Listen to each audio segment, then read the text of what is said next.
Yo les amis, c'est le temps débrief, j'espère que vous allez bien.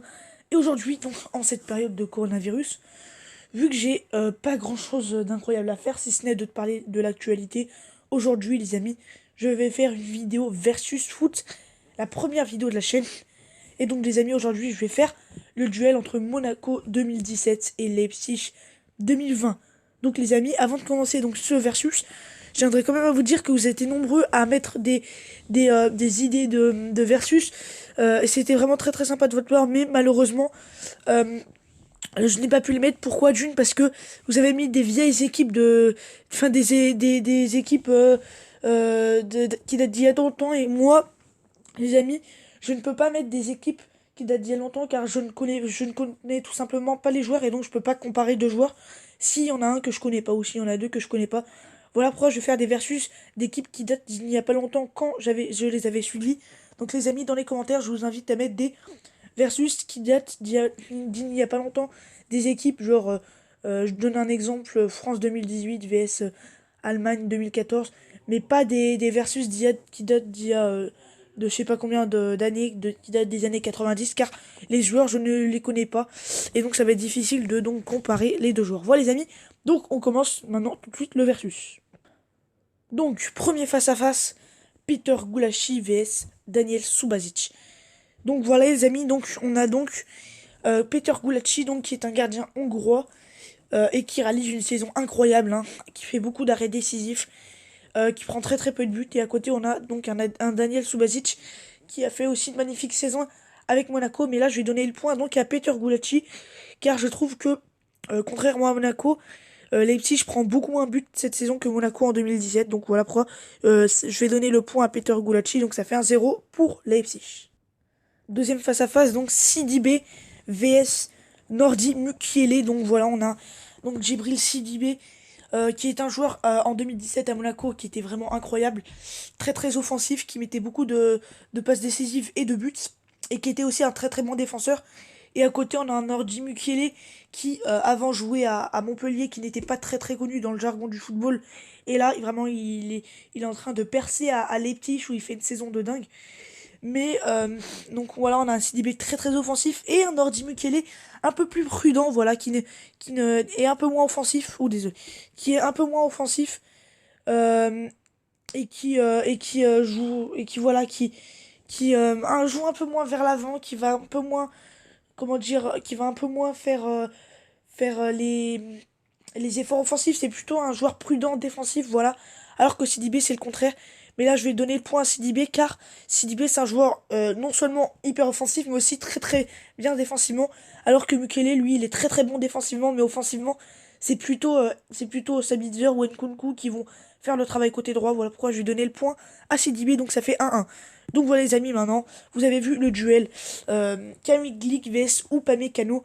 Donc Upamecano c'est vraiment un joueur exceptionnel qui fait une saison de dingue. Le patron de la défense contre un Camille Glick qui lui aussi en 2017 avait été exceptionnel. Et je vais donc donner le point donc à Camille Glick. Alors je dis pas que Upamecano est un mauvais joueur, mais malheureusement Upamecano il est il s'est pas encore assez montré, alors que Camille Glick lui faisait une saison de dingue. Il a aussi marqué beaucoup de buts. Voilà pourquoi je donne le point à Camille Glick. Ça fait 2-1 donc pour l'AS Monaco. Donc on enchaîne donc avec Jemerson vs Alstenberg. Donc voilà. Donc Jemerson c'est un défenseur qui dans la saison 2016-2017 avait été exceptionnel. Et Alstenberg c'est vraiment un défenseur vraiment très très serein.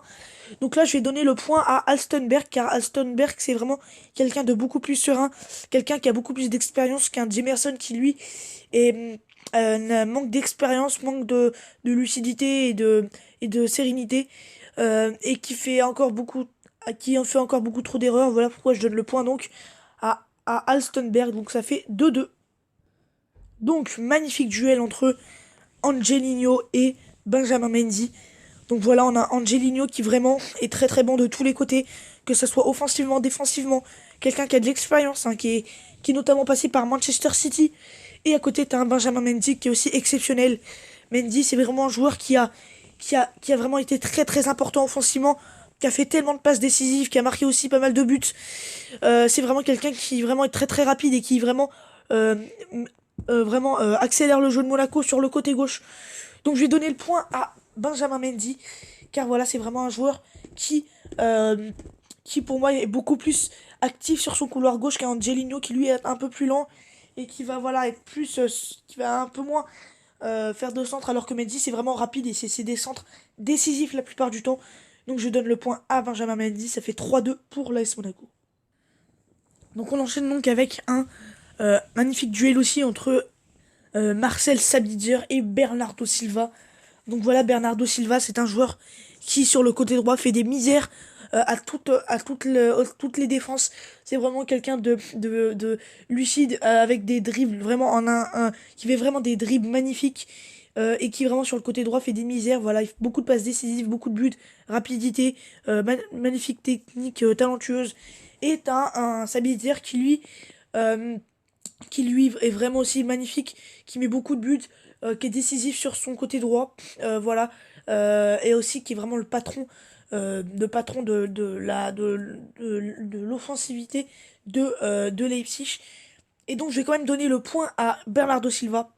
Donc ça fait 4-2 pour l'AS Monaco, à Bernardo Silva, vraiment pour sa rapidité, euh, et vraiment pour sa technique qu'il apporte sur le côté droit. Pour moi, je trouve que Bernardo Silva a vraiment fait, quand il a le ballon et quand il accélère sur le côté droit, ça fait beaucoup plus mal que Sabitzer, qui lui cherche plus à centrer et qui provoque un peu moins. Donc je donne le point à Bernardo Silva.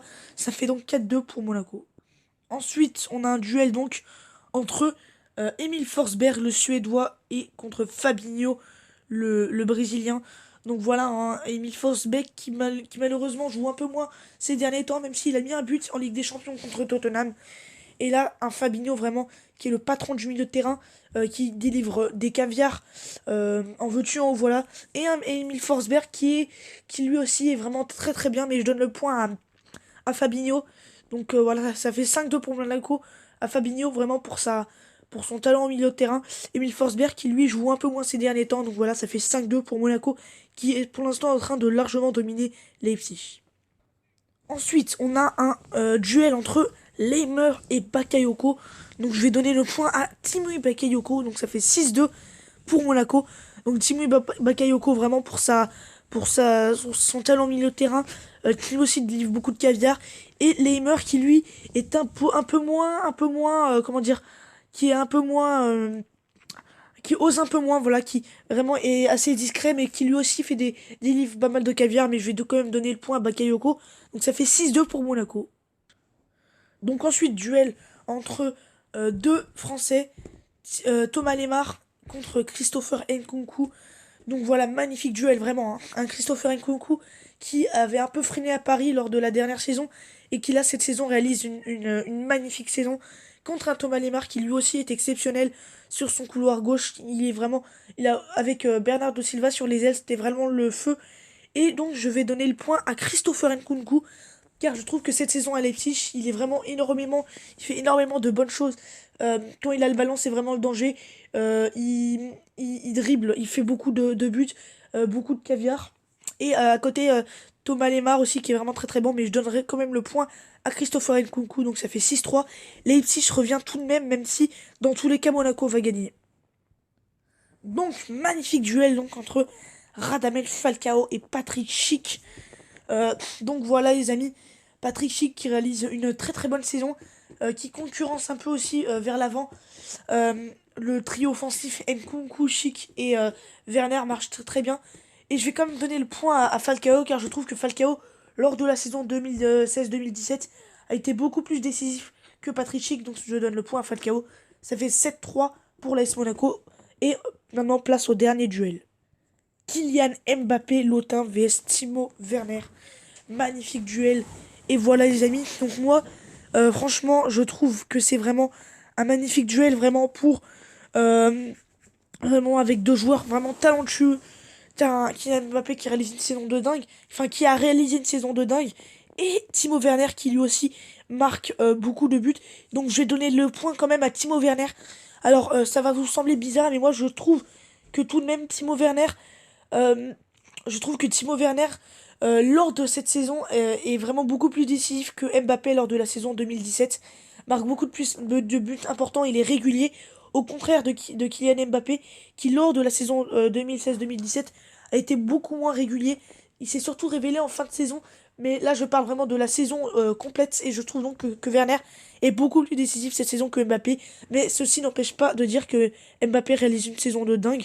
Et donc voilà les amis, voici le score final, victoire donc 7-4 de Leipzig de Monaco contre Leipzig, victoire 7-4 des Monégasques qui ont donc globalement dominé cette équipe de Leipzig avec des joueurs beaucoup plus talentueux, une génération beaucoup plus talentueuse qui fait encore rêver au moment où je vous parle, même si Leipzig c'est vraiment une équipe qui est en train de grandir.